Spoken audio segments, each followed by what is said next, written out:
देखो, इंश्योरेंस के बारे में सुनो। Life insurance, body parts insurance और प्रॉपर्टी इंश्योरेंस। कोई प्रॉपर्टी हो, कार हो, घर हो, दुकान हो, शॉप हो, सेंटर हो, 3 इंश्योरेंस हैं। Life insurance, body parts insurance और प्रॉपर्टी इंश्योरेंस। दारुल देवबंद का फतवा ये है कि तीनों ना जाए। लेकिन मेरी राय इस मसले में, मैं फतवा नहीं दे रहा, फतवा वही है। मेरी राय ये है कि लाइफ इंश्योरेंस और बॉडी पार्ट इंश्योरेंस ना जाए और प्रॉपर्टी इंश्योरेंस जाए। क्यों? इनका मेथड अलग है। बॉडी पार्ट का इंश्योरेंस, लाइफ इंश्योरेंस, इसमें अगर मुद्दत पूरी हुई और कोई हादसा पेश नहीं आया तो रकम सूद के साथ वापस वापस मिलती है। और प्रॉपर्टी इंश्योरेंस में एक कंपनी की मेंबरशिप है।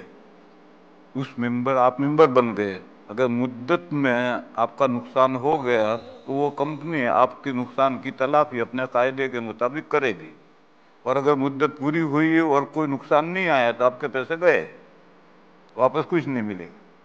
बस इसमें कुछ ताउन मिलेगा या पैसे गए, ये थोड़ा सा मुखामरा है, सट्टा है।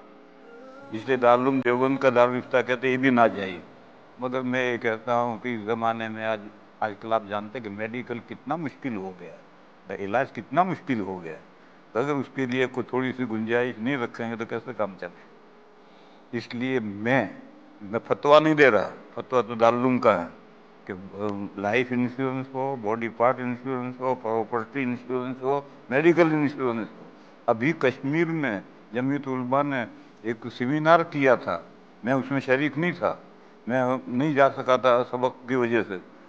उस सेमिनार में तकरीबन 200 मुफ्ती इकट्ठा हुए थे। उन सबका जो फैसला आया वो ये कि मेडिकल इंश्योरेंस भी जायज़ नहीं। मगर मैं प्रॉपर्टी इंश्योरेंस को और मेडिकल इंश्योरेंस को कहता हूँ कि उसमें गुंजाइश है, लेकिन लाइफ इंश्योरेंस की और बॉडी पार्ट इंश्योरेंस की गुंजाइश नहीं है। लेकिन फतवा वही है।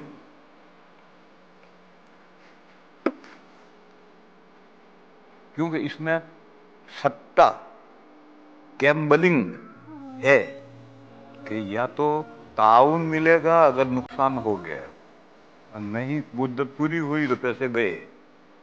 ये जो यूं या यूं, इसी का नाम तिमार है, इसी का नाम मैसिर है, इसी का नाम सट्टा है, इसी का नाम गैम्बलिंग है। तो इसमें थोड़ा सा है, इसलिए दारुल देवबंद का दारुल फतवा यही है कि भी जाएगी।